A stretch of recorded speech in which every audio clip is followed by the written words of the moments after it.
So moving on to video number 2 now, to carrying on updating. So I have some really good news, and I didn't think this would happen, but it's really good news. I've been trying to get therapy for a really long time now, and there's an organisation called CAS which provides therapy all over the UK. They're actually based in Cardiff,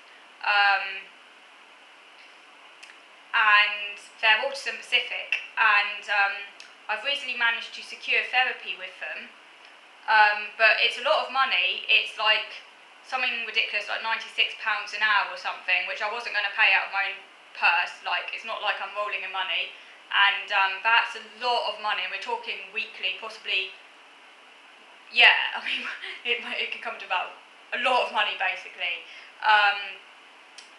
They do provide reductions for people on low incomes or people on benefits and things, but it's still a lot. I think it only goes down to about £50, which is still a lot. Therapy's not cheap. But I've been very pleased because social services have let me use my direct payments for this therapy, because I get funding from social services anyway. And normally this funding is used for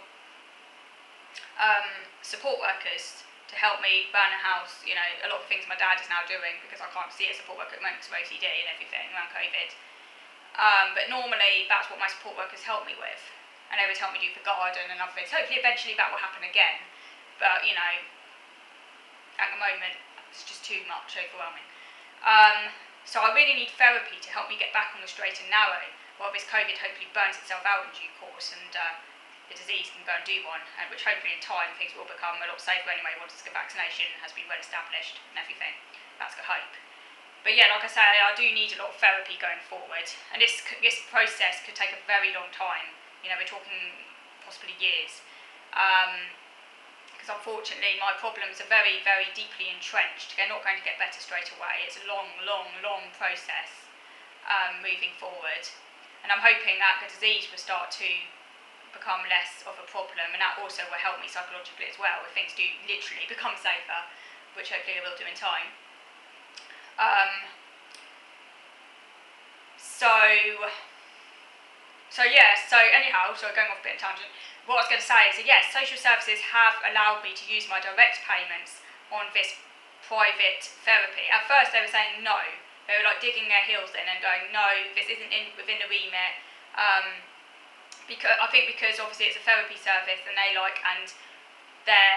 have very tight remits about what direct payments can be used for, which I thought was kind of rather strange and a bit silly, because like I did some research into direct payments, and it seems that you can spend it on pretty much anything that benefits you in terms of your personal needs. So like a blind person might spend it on an assistance dog, for example, which would be a justifiable use of direct payments, say, for a blind person, or not even necessarily a blind person. Like I know some people with other disabilities might need an assistance dog for a whole range of reasons, and they can claim their direct payments can be used on that if that's shown to like help them.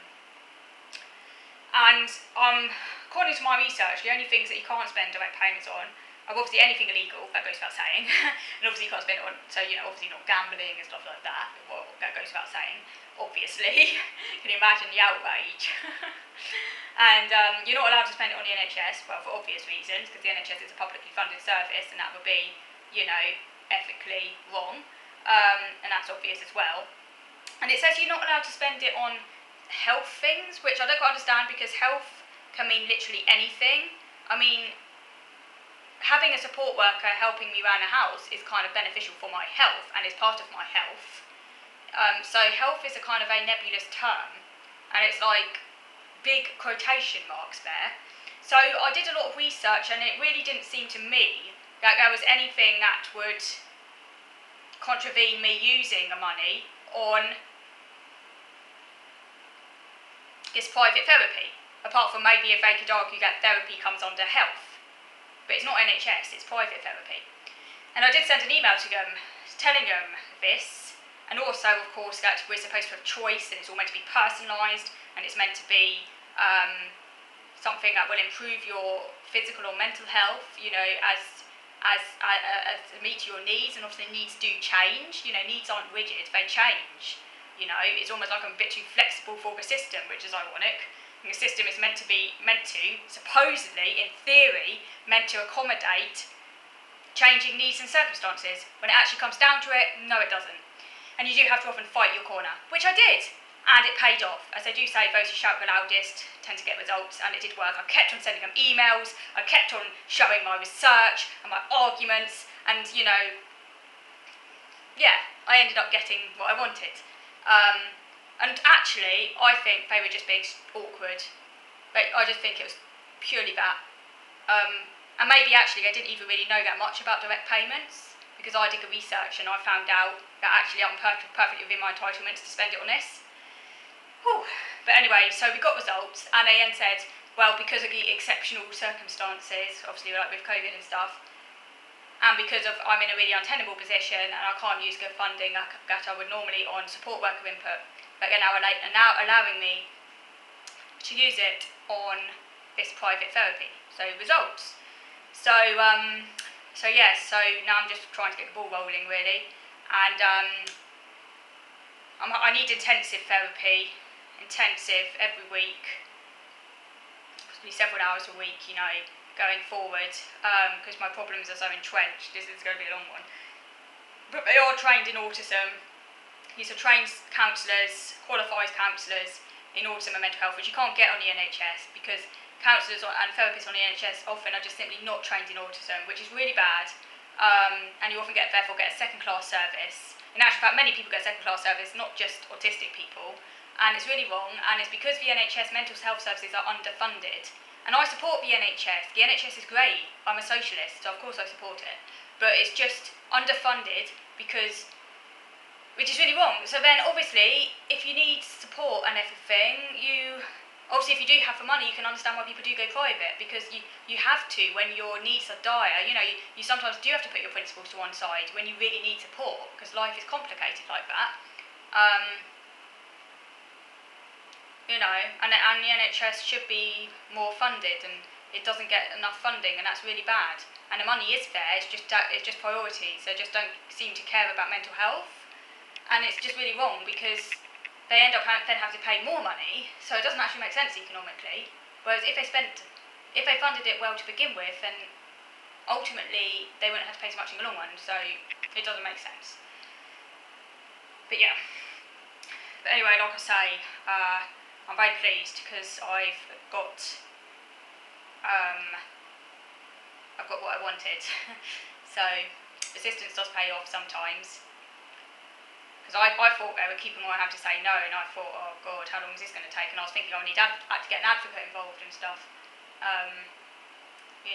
So yeah. So anyway, so I'm very pleased with that. So what else has been going on? Nothing much, as I'm still living a very confined existence, and my routine's the same as it has been for over a year now. I did read a book recently called Explaining Humans by Dr. Camilla Pan, which is here. I don't want to do a full book review on it. I just wanted to say I have read it. Camilla Pan is an autistic woman. She's actually a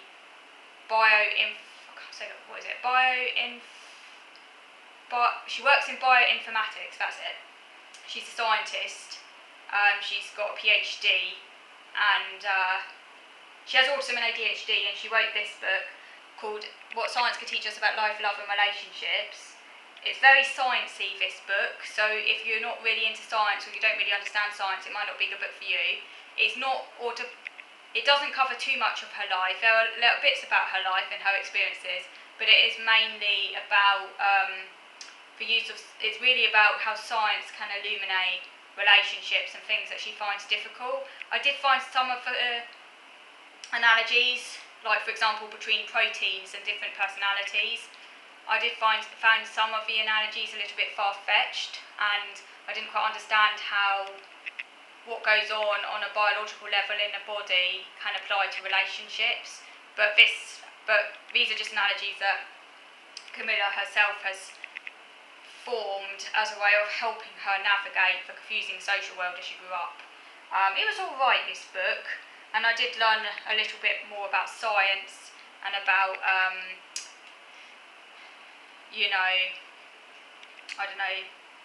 machine learning, that sort of thing, algorithms, proteins and prisms and other things I learned a little bit more about. But it wasn't, I don't know, it was okay, but I liked the cover. The cover's really nice. That's probably the best bit about the book. So I read that, and what else has been going on? I'm also, by the way, really interested in red foxes. I don't know if you know this about me, so I probably haven't talked about it before, and I might have to talk about them more in another video if you'd like. But I am really into red foxes because I think they're beautiful animals, and they're just very, very cute and adorable, and you just want to hug them. I wouldn't hug one because it might nip me, but they've got very sharp teeth. But they're just so cute. And I have seen a fox a few times in the garden in the early hours, and I just really, really like them. Which is funny because I'm scared of dogs, the domestic dog, but obviously foxes are not like the domestic dog. They're wild and they don't come near you and annoy you. And some people keep them as pets, which I think is wrong. What should be wild should be stay wild, in my opinion. And also foxes are scared of dogs themselves, by the way, anyway. So, you know. They're just really beautiful animals, and I just really, really like them. And, yeah, and I'm quite interested in the kitsune, which is the Japanese, Japanese sort of folklore. A kitsune is a woman who, basically it's a fox that can shapeshift into a woman. Basically, is a kitsune. It's like a shapeshifting fox, sort of a benevolent spirit, if you like. So yeah, no, I got a book out about foxes. With autism, sometimes you can get, well, certainly the autism I have anyway. I can't speak for all autistics, but we do have a tendency, I think, sometimes to get very obsessed with things. And my obsessions come and go, so just because I'm really obsessed with foxes at the moment, I'm watching all these YouTube videos and things, doesn't mean that in a couple of months' time I'm going to be just as obsessed. They might just fade into a, I like foxes, but I'm not obsessed sort of thing. But but right now, I'm just reading lots about foxes and getting into the fox vibe, and I just really like them. Watching lots of fox videos. And yeah, but it'll probably move along at some point, and then I'll get majorly interested in something else, as that's what happens with me. Although obviously there are some interests that are constant, like my interest in food and cooking, which is a lifelong constant interest. But again, others that sort of come, have their time in the sun, and then sort of like fade into the background a bit. But again, they might come out into the open again another time. Okay, so I'm going to stop this video now, and I will come back another time to talk about some other things that I've been doing. But I'll finish now, so thank you for watching.